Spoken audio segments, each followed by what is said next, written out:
thought I'd take a few minutes out from the book fair to have a cup of coffee and a piece of cake and reflect on some of the things that I've been discovering and learning at the fair so far.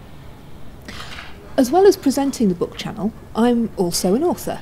I have 3 books published by Hodder and Stoughton, and I've self-published my 4th one. Now you're probably thinking, well, if you've got 3 books published by a mainstream publisher, why would you self-publish? Well, I'll tell you, because actually it's quite interesting from the perspective of authors and writers.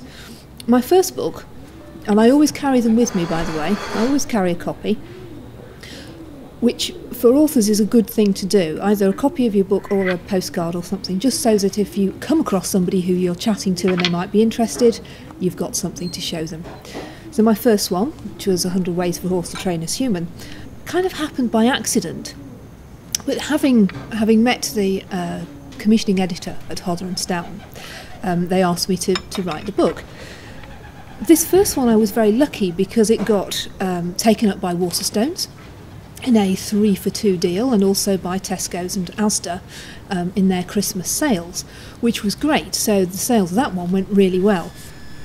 The second one, which was How to Live with a Horse Addict, didn't get quite the same kind of attention to it, but nevertheless we got good reviews.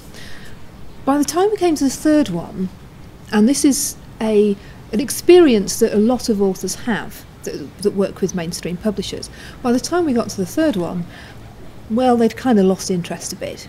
So I did all my own publicity and I did all my own marketing and pretty much sold all the copies myself. So when it came to publishing my 4th book, Bomb-Proof You're Human, I decided to self-publish because, believe it or not, the writing of the book and the production of the book is actually the easy bit. The hard work comes in doing the PR and marketing and sales. And I've had plenty of experience of that with the other 3. And I'm also going to be talking to Gareth later in the programme from AuthorWrite about PR and marketing for your book, so we'll get some tips from there too. So what I've been doing now, while having my coffee and digging into my cake, is working out a whole list of things that I can do to promote my book. Lots of things. It's not rocket science actually, PR, you know, it really isn't. It is hard work and persistence though. So a couple of the things I've got down here is obviously to write a press release and get that sent out in order to get some book reviews. Also contact riding clubs for speaking gigs. That's quite a good way of getting your book out there, is to offer yourself up to speak to groups that might be applicable to your book or your audience. They're always looking for speakers. It's worth a try. Another thing is to do postcards.